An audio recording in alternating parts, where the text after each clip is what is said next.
brought to you by Agilus Diagnostics. Health test की बात आती है तो मैं भरोसा करता हूँ India's largest diagnostics company Agilus diagnostics. खुद को टेस्ट करते रहो। हमारी के जिंदगी के रास्ते दुश्वार हैं, जिंदगी के रास्ते दुश्वार हैं, उस पे भी हम साहिबे किरदार हैं। जिंदगी के रास्ते दुश्वार हैं, उस पे भी हम साहिबे किरदार हैं। और अब दवाओं की जरूरत है इन्हें, पेड़ पौधे इन दिनों बीमार हैं।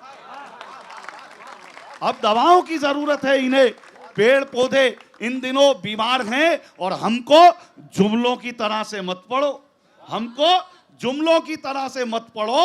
हम अदब की प्रेस के अखबार हैं, हम अदब की प्रेस के अखबार हैं। तो आइए साहब, मैं एक कविता पढ़ता हूं और कविता के साथ साथ बहुत सारी बातें हैं। मैं कवि सम्मेलन में जाने को हो रहा था तैयार, मेरी पत्नी को जाना था बाजार। कुछ तो ऐसे और जैसे तुम्हारी गई। हालांकि मैं आपको बताऊं, अभी पीछे करवा चौथ गया के मैंने वहां से एक बात कहने की कोशिश की कि करवा चौथ के दिन मेरी पड़ोसन ने मेहंदी रचाई।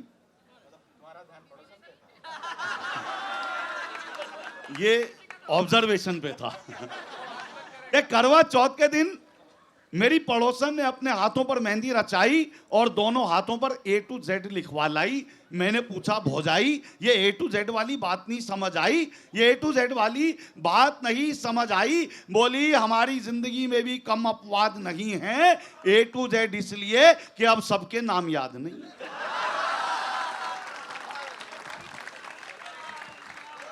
कुछ कहना चाह रहे हो?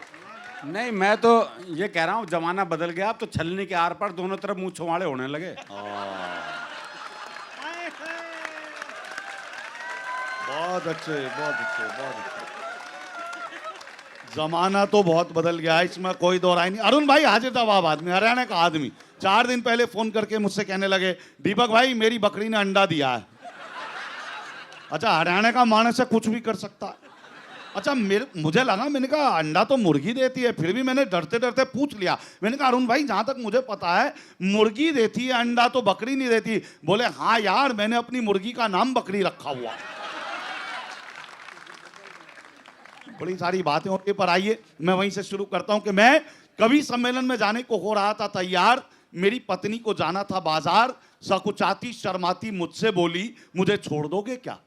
मैं कवि सम्मेलन में जाने को हो रहा था तैयार, मेरी पत्नी को जाना था बाजार। सकुचाती शर्माती मुझसे बोली, मुझे छोड़ दोगे क्या? मैंने कहा, मैं तो कब से तैयार बैठा।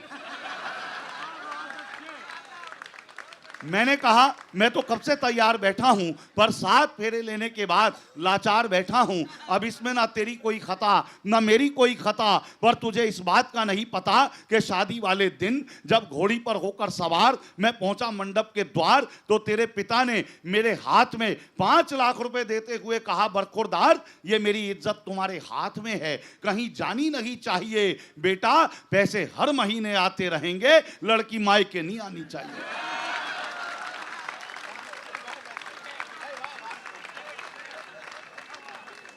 इतना सुनते ही मेरे फेरे तो पड़ गए, पर ससुर जी अपनी बात से मुकर गए। और मुझे इस बात का ना कोई दुख है, ना कोई पछतावा, ना कि मैं पछता रहा हूं, बल्कि आज तक ईमानदारी से अपना धर्म निभा रहा हूं, क्योंकि मैं जानता हूं कि पैसा तो आना जाना है, पर घर में जो लक्ष्मी है वही मेरे लिए बहुमूल्य खजाना है, वही मेरे लिए बहुमूल्य खजाना है।